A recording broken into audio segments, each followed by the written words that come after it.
नमस्कार दोस्तों, आप देख रहे हैं 4 PM महाराष्ट्र और मैं हूं मयूर परीख। मुंबई शहर में विपक्षी पार्टियों के गठबंधन इंडिया की बैठक समाप्त हुई। इसकी समाप्ति पर एक बहुत बड़ा फोटोग्राफ भी बना जिसमें 28 जितनी अलग अलग पार्टियों के शीर्ष नेता, कई सारे मुख्यमंत्री और कई सारे जन नेता हमें देखने मिले। अब चर्चा ये हो रही है कि आखिर इस मीटिंग से हासिल क्या हुआ, प्राप्त क्या हुआ। तो दोस्तों, हमें तीन चीज जो थी वो निकलकर एकदम साफ तौर पे सामने आई, वो दिख रहा है। एक, कि इस मीटिंग में यह फैसला हुआ कि हो सके उतनी अधिक से अधिक बैठकों पर इंडिया के उम्मीदवार एक दूसरे से न टकराते हुए बीजेपी के साथ 1-to-1 फाइट करें। दूसरी बात जो तय हुई वो ये तय हुई कि जल्द से जल्द पब्लिक रैलीज शुरू की जाए और सरकार के खिलाफ जो भी मुद्दे हैं उन मुद्दों को जनता के बीच उछाला जाए। और तीसरा जो नारा दिया गया, जीतेगा भारत, जीतेगा इंडिया। शायद ये भारत इसलिए आया क्योंकि इंडिया को लेकर ईस्ट इंडिया कंपनी और बहुत सारे कई सारे ऐसे कैंपेनिंग वर्ड्स आए थे जो कि परेशान करने वाले थे और एक ठप्पा लग सकता था कि इंडिया यानी ये ईस्ट इंडिया वाले हैं, ये तो वैसे ही विदेशी मूल का मुद्दा उठता। तो भारत यानी कि एक सिग्नल बहुत क्लियर है कि हम इंडिया के ट्रेडिशन के साथ में आगे बढ़ना चाहते हैं। दोस्तों, एक जो चौथा मुद्दा जो सामने आया वो ये है कि कन्वीनियर की जरूरत क्या है। ये जो 13 लोगों की टीम बनी है, यही 13 लोगों की टीम स्थानीय स्तर पर सारे मुद्दों पर चर्चा करे और स्थानीय स्तर पर इश्यूज को आइडेंटिफाई करे, स्थानीय स्तर पर ही मुद्दे सुलझाए जाएं, उम्मीदवार तय हो, प्रचार शुरू हो जाए और सीधे चुनाव मैदान में कूद लिया जाए। दोस्तों, अगर हम ध्यान से बीजेपी को स्टडी करेंगे तो बीजेपी इससे एकदम विपरीत रूप से आगे चल रही हो ऐसा लगता है। सारे फैसले कहां होते हैं? दिल्ली में होते हैं। टिकट किसे मिलेगी, कौन तय करेगा? दिल्ली में बैठे हुए तय करेंगे। कोई शुभ मुहूर्त है, उस दिन अगर कोई बहुत बड़ा उद्घाटन करना है तो पहला प्रेफरेंस किसे देना चाहिए? तो जिसे हम सबसे बड़ा नेता मानते हैं उन्हें देना चाहिए। तो कुल मिलाकर यहां पे अब दो पैटर्न्स, पॉलिटिकल पैटर्न्स दिखाई दे रही है। एक पैटर्न यानी पंचायत राज, स्थानीय स्वराज समिति वाली पैटर्न कि स्थानीय स्तर पे बात करो, स्थानीय स्तर पे मुद्दे सुलझाओ, स्थानीय स्तर पे उम्मीदवार दो, लोकल आदमी दो, एक हो जाओ और नीचे से ऊपर की तरफ आगे बढ़ो। और दूसरी पैटर्न इस समय जो बीजेपी में है वो दिख रही है कि अहम फैसले, इंपॉर्टेंट फैसले, दिशा निर्देश ये शीर्ष स्तर पर लिए जाएंगे, वहां से वो फैसले क्रोल डाउन होते होते नीचे तक आएंगे। तो ये दोनों ही पैटर्न एक दूसरे से एकदम अलग हैं। दोनों गठबंधन की संस्कृति अलग है, विचार अलग है, इनकी सोच अलग है। और अगर हम वोट्स की बात करें तो विपक्ष में जो जा बैठे हैं उनके पास लगभग 23.5 करोड़ वोट है और जो इस समय सत्ता में है उनके पास 22.5 करोड़ वोट है। तो कुल मिलाकर के एकदम टाइट टू टाइट मुकाबला। पब्लिक को तय करना है इधर जाना है या उधर जाना है। आज इस पूरे मुद्दे पर हॉलिस्टिकली बात करने के लिए, सैद्धांतिक रूप से बात करने के लिए, पैटर्न, हाइब्रिड पैटर्न पर चर्चा करने के लिए और क्या ये पैटर्न बीजेपी को डिफीट कर सकती है या नहीं, इसकी इफेक्टिवनेस कितनी है और डिफेक्टिवनेस कितनी है, इस पर चर्चा करने के लिए हमारे साथ विशेष मेहमान है विश्वास उतगी जी। विश्वास जी 4 PM महाराष्ट्र में आपका स्वागत है। विश्वास जी का परिचय जो है वो बहुत लंबा चौड़ा है। वो एक अच्छे आरटीआई एक्टिविस्ट तो हैं ही, लेकिन उन्होंने कई सारे यूनियंस की अगुवाई की है। बैंकिंग सेक्टर में उनका पूरा का पूरा करियर है और वो पूरी तरह से राजनीतिक परिस्थिति का आकलन करना, आकलन पर कुछ न कुछ लिखना, पढ़ना, बोलना, इसका शौक भी रखते हैं। विश्वास जी 4 PM महाराष्ट्र में आपका स्वागत है। धन्यवाद। अब हम बात करेंगे हाइब्रिड मॉडल की। जो हाइब्रिड मॉडल इस समय इंडिया पेश कर रहा है, इसकी इफेक्टिवनेस आपको कितनी दिख रही है? इंडिया का जो मॉडल बना है वो एक चर्चा के स्तर पर बहुत, मेरे ख्याल से एक साल तो हो गया कि चर्चा के स्तर पर था, जिसे नीतीश कुमार ने हर एक पार्टी के लीडर्स को जाके मुलाकात की। यहाँ से शुरू होता है कि इंडिया फॉर्मेशन।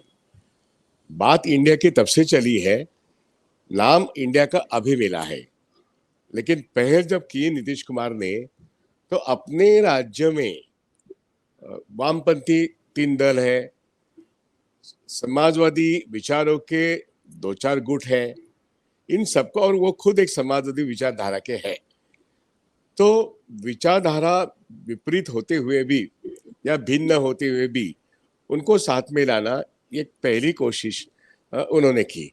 अब वो ऐसे शख्स हैं कि जिन्होंने सेंटर में जो बीजेपी है उनके साथ 2 बार कोएलिशन किया है, और अभी विपक्ष में जो है तो पहले से उनकी विचारधारा देखी जाए तो लोहिया जी की जो विचारधारा थी उनसे वो मेलजोल है। अब वो आरजेडी के साथ है, वे आरजेडी के साथ उन्होंने दुश्मनी भी की है और दोस्ती भी की है। तो सवाल ये है कि नीतीश कुमार जी की एक पहल, जो आपने कहा कि हाइब्रिड, ये इंडिया के बारे में आपने कुछ एक शब्द पर, और जो आपने प्रस्तावना की, बहुत अच्छी प्रस्तावना की आपने, कि आज के माहौल में एक एनडीए का एक फ्रंट है और वो एक सिंगल पार्टी का डोमिनेंस है एनडीए में, जहां इंडिया फॉर्मेशन में अब 28 पार्टी आ गई। अब नीतीश कुमार जी ने शुरुआत की थी तो वो 15 भी आए नहीं थे, और उसमें से एक तो एक सवाल था कि आप पार्टी आएगी कि नहीं। टीएमसी कहती थी हम मिलेंगे तो पटना में ही मिलेंगे और कहीं नहीं मिलेंगे, क्योंकि पटना की भूमि जयप्रकाश नारायण की भूमि है, जो क्रांतिकारी भूमि है, वगैरह वगैरह। तो विभिन्न पॉलिटिकल ओपिनियंस, फॉर्मेशंस, उनको साथ लाने की कोशिश नीतीश कुमार ने की, ये तो हम जानते हैं। अब सवाल ये है उसका फाइनल प्रोडक्ट, वो यहाँ पर इंडिया के सवाल में, अभी वो 15 पार्टीज की 28 पार्टीज बन गई। अब इन 28 पार्टियों में ऑलमोस्ट सभी वामपंथी दल है। वैसे देखा जाए तो अगर कांग्रेस को हम सेंट्रल पार्टी कहें, लेकिन वो राइटिस्ट पार्टी नहीं है। अगर बीजेपी को राइटिस्ट पार्टी का एक, खुद भी वो राइटिस्ट ही कहते हैं पहले से, 1952 जनसंघ था तब से, तो जनसंघ का ही बीजेपी बना है 1980 में। लेकिन चाहे अटल बिहारी वाजपेयी जी ने उसको गांधीयन सोशलिज्म का पहले एक प्लेटफॉर्म दिया था, लेकिन बहुत कम दिनों में वो नाम भी गांधीयन सोशलिज्म खत्म हो गया, और भारतीय जनता पार्टी, ये एक ये जो फॉर्मेशन है, इस फॉर्मेशन के पीछे जो राष्ट्रीय स्वयंसेवक की एक धारा है, विचारधारा है, ये पहले से तय है। सवाल ये आता है नीतीश कुमार की पहल, अभी बीजेपी का पहल, अब इसमें जो एक फॉर्मेशन बना है एनडीए वर्सेस इंडिया, तो ये हाइब्रिड की जो बात आपने की, तो इसमें विभिन्नता है, हाइब्रिडनेस है, लेकिन देश ही पूरा ऐसा है हमारा। कश्मीर से लेके कन्याकुमारी हो, या गुवाहाटी से, आसाम से लेके, अरुणाचल प्रदेश से लेके आप कच्छ या सौराष्ट्र का आ जाओ, हमारी डाइवर्सिटी में एक यूनिटी है। ये हम 1947 से अब तक देख रहे हैं, अनुभव कर रहे हैं, और ये हमारे संविधान का भी एक विशेष रूप है। तो इसको मद्देनजर रखते हुए ये इंडिया फॉर्मेशन जो संविधान के संरक्षण में खड़ा है, ये उनकी बुनियाद है विचारों की। और ये विचारों की लड़ाई जो राहुल गांधी कहते थे, वो गांधी जी के विचारों की लड़ाई और आरएसएस के विचारों की लड़ाई, अब वो इंडिया के विचारों की लड़ाई और इंडिया के विचारों की लड़ाई। तो ये 2 फॉर्मेशन जो आपने जो वर्णन किए हैं, मैं इसमें इतना ही खुलासा करना चाहता हूं कि इन 2 विचारधाराओं की टक्कर जो उनके नेताओं के जो एक 2 मिनट 3 मिनट 5 मिनट उन्होंने पटना से लेके अब तक कहा है मीडिया के सामने, उसे यही मालूम होता है कि अभी उन्होंने उनके जो विभिन्न आइडियोलॉजीज है उसको बाजू में रखा है। दूसरी बात वो सामने लाने की कोशिश करते हैं कि हम इंडिया है, हम भारतीय है, और हम जो आपने कहा ना कि इंडिया एक फॉरेन वर्ड है और ईस्ट इंडिया में इंडिया है, तो अभी जैसे कहा आपने कि जीतेगा इंडिया, वो तो रखा है उन्होंने, लेकिन जुड़ेगा भारत। तो बिल्कुल भारत को बिल्कुल। जोड़ने का एक प्रयास करने के बाद ही इंडिया जीतेगा, ये भी एक सिग्नल है। और इसीलिए 15 पार्टी ये बाद में बने, 15 पार्टी मेरे ख्याल से बाद में 26 बने, अभी 26 के 28 बने। तो भारत जुड़ने का एक प्रोसेस जो है जोड़ो भारत से शुरू हुआ, तो जोड़ो भारत अभी जुड़ेगा भारत बना है, और जुड़ेगा भारत तभी जाके इंडिया जीतेगा। तो ये एक विचारधाराओं की लड़ाई है। तो इसी परिप्रेक्ष्य में ये इंडिया के जितने भी लोग वहां पे थे, तब उन्होंने, आपने जैसे कहा अभी अभी वो इंडिया भारत बन गया, हाँ सही बात है। भारत की एक और विशेषता ये है कि भारत के 142 करोड़ लोग, हम अभी भी कहते हैं ये देश किसानों का है, ये देश गरीबों का है, और वो रूरल इंडिया ग्रामीण भारत में रहता है। इसलिए भारत शब्द जो भरत मुनि के वक्त से, भरत मुनि के वक्त से भारत है, और भारत को हिंदुस्तान कह के कुछ लोग पुकारते भी होंगे, लेकिन इंडिया ये फॉर्मेशन अगर ईस्ट इंडिया का फॉर्मेशन है, तो मैं ये कहूंगा कि भारत और भारतीय ये शब्द प्रयोग हमारे संविधान के जरिए डॉक्टर बाबा साहेब अम्बेडकर के संविधान से आए हैं। और वो ये कहते थे हम पहले भारतीय हैं, हम भारत है, हम पहले भारतीय है, तो we are the first Indians, हम पहले भारतीय है। ये शब्द प्रयोग है ना, ये डॉक्टर बाबा साहेब अम्बेडकर के संविधान का शब्द प्रयोग है। मैं समझता हूँ भारत ये शब्द प्रयोग सर्वार्थी करेक्ट है, और जब तक भारत जुड़ेगा नहीं ना, तब तक इंडिया ताकतवर नहीं होगा।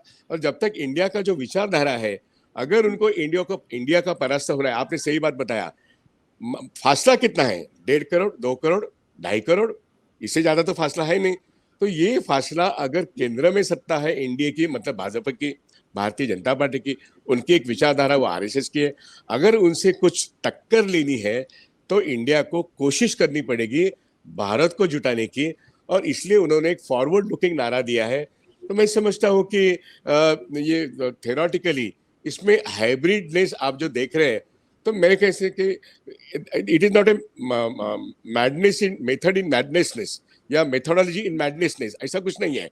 इसमें एक कॉन्क्रीट थॉट प्रोसेस है जो भारत जोड़ने की प्रक्रिया को अभी भी पूरा करने का वादा करती है, और जब तक वो पूरा लेकिन नहीं होता। विश्वास जी एक एक मुद्दे पर स्थानीय मुद्दे सारे उड़ जाते हैं। हाँ जो सबसे बड़ा थ्रेट हमको, मतलब जब हम सोचते हैं तो हमको लगता है, हाँ जब आप नेशनलिज्म की बात करते हैं, हाँ हम देखते हैं कि इंडिया के पड़ोस में एक टेररिस्ट कंट्री है, इंडिया के साउथ में एक ऐसा कंट्री है जो फाइनेंशियली डीप ट्रबल में है, पूर्व की तरफ हम जब देखते हैं तो हमको पता चलता है कि इसका फॉर्मेशन इंडिया ने किया हुआ है। उसके बाद के जो कंट्री देखते हैं, चाइना जो सुपर पावर है। तो जब सराउंडिंग प्रॉब्लम्स दिखने लगते हैं, तब ये मुद्दा खड़ा होता है कि आपको स्थानीयता चाहिए या आपको राष्ट्रीयता चाहिए। और जिस कंट्री के पास लगभग 1000 साल तक गुलाम रहने का, जिसके ऊपर सिक्का लगा, कई लोग उसे गुलामी नहीं मानते, कई लोग मानते हैं, हम उस विवाद में नहीं जाना चाहते। रूलर्स इंडिया को रूल करने के लिए इंडिया में आए, और आके पता चला कि मेरा कंट्री छोड़ो, यही कंट्री वर्ल्ड का बेस्ट कंट्री है, और वो यहीं के हो गए। जो लिया यहीं से लिया, जो दिया यहीं पर दिया, और अंत में फिर यहीं से चल बसे भी। ये फैक्ट है, ये फैक्ट, ये मानना पड़ेगा। Fact. So the point which comes here is कि जब नेशनलिज्म की बात आती है तो लोग स्थानीयता को छोड़ने के लिए तैयार हो जाते हैं। ये कितना बड़ा डिफेक्ट हो सकता है इंडिया के लिए? यहाँ पे मैं कोई कॉन्ट्रडिक्शन नहीं देख रहा हूं।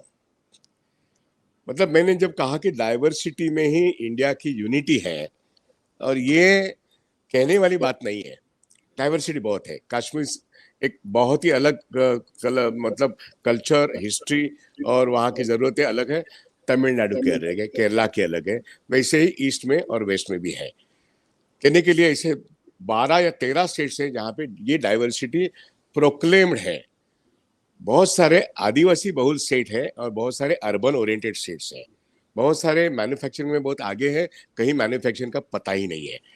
इसलिए सभी लोगों की जरूरत के लिए इन सभी लोगों की एकता का एक बंधन जरूरी है, वो इंडिया है।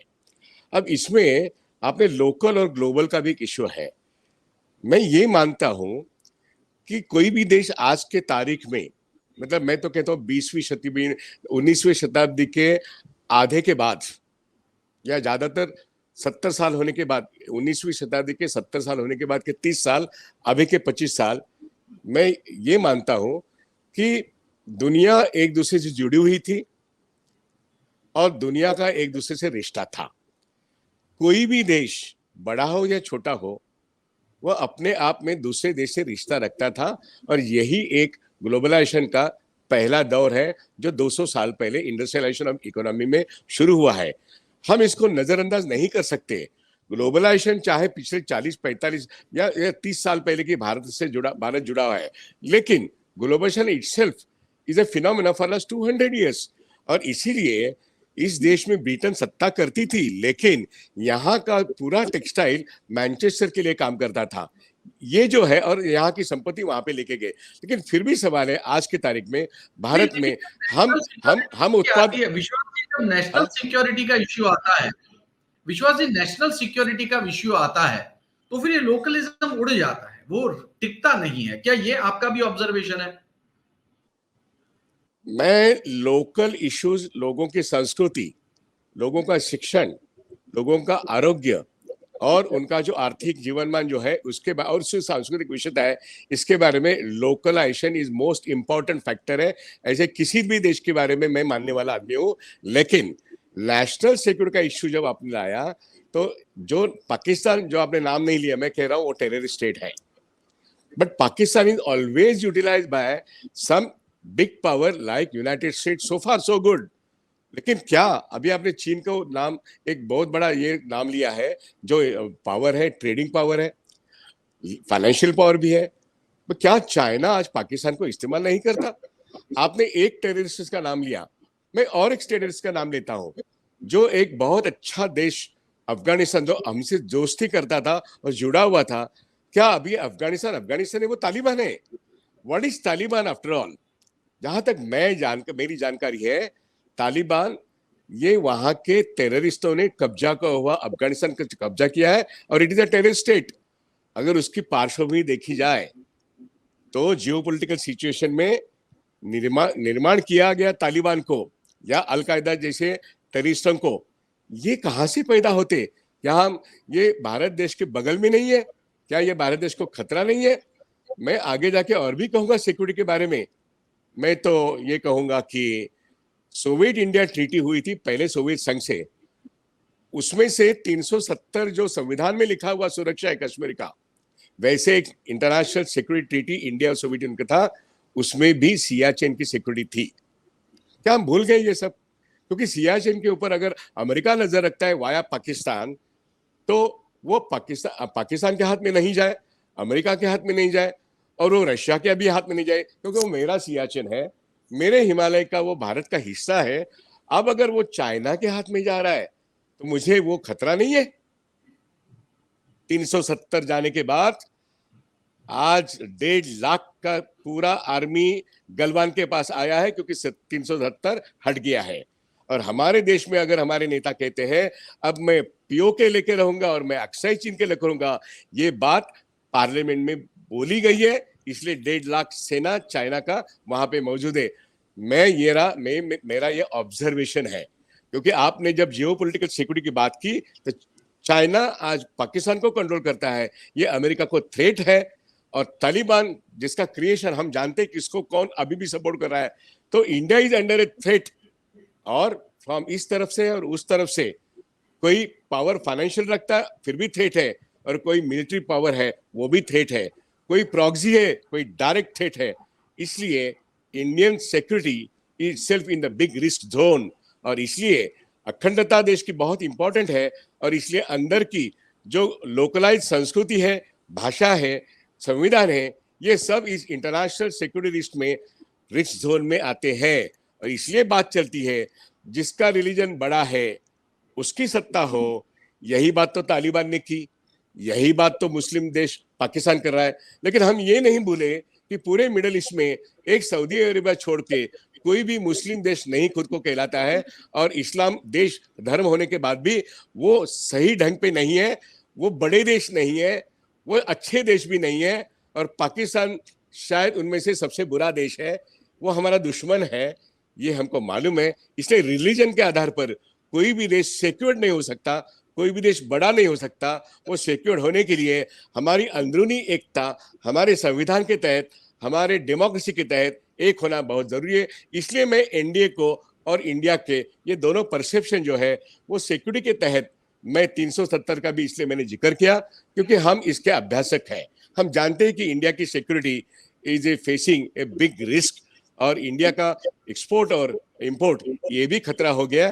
तो हम जिसके ऊपर निर्भर थे एक्सपोर्ट के लिए वो पीछे हट रहे हैं, और हम अभी अदानी का मामला सामने आता है तो हमारे पार्टनर अदानी के चाइनीज दिखाई देने लगे। मैं बात यहीं पे खत्म करता हूँ। जी विश्वास जी, आपने बहुत ही डिटेल में हमको बात बताई। अब ये बात पब्लिक को तय करनी होगी कि उन्हें कौन सा मॉडल पसंद है। सोचने के लिए 180 दिन का वक्त है, करेक्ट। और इस 180 दिन के अंदर जैसे हम दोनों डिबेट कर रहे हैं वैसे सैकड़ों डिबेट होने वाली है। लोग ऐसी डिबेट देखें, डिबेट से अपना विचार खुद करें, अपना ओपिनियन बनाएं, और जब वक्त आएगा तो लोग जाके बटन दबा देंगे। आप इस शो में आए, आपका बहुत बहुत शुक्रिया। धन्यवाद। तो दोस्तों, एनडीए और इंडिया दोनों के बीच में बिल्कुल अलग अलग विचारधारा ही नहीं बल्कि स्ट्रेटेजी के तहत भी लड़ाई होना तय है। हमें देखना यह है कि इस लड़ाई में आने वाले दिनों में प्रचार से लेके प्रसार तक कौन आगे बढ़ता है और कौन जीतता है। दोस्तों, इस वीडियो में, इस डिबेट शो में, इस चर्चा सत्र में अगर आपको दिलचस्पी हुई हो, आपको अगर ये डिबेट शो अच्छा लगता है तो इसे लाइक करें, शेयर करें। अपने भी विचार इस विषय पर कुछ हो तो वीडियो के नीचे कमेंट जरूर करें, और 4 PM महाराष्ट्र इस चैनल को सब्सक्राइब करना न भूलें। इस चैनल के माध्यम से हम ऐसे मुद्दे लगातार चर्चा करते रहते हैं और एक डेमोक्रेटिक प्रोसेस को भी आगे बढ़ाने की कोशिश करते हैं। ये वीडियो अंत तक देखने के लिए आपका बहुत बहुत धन्यवाद।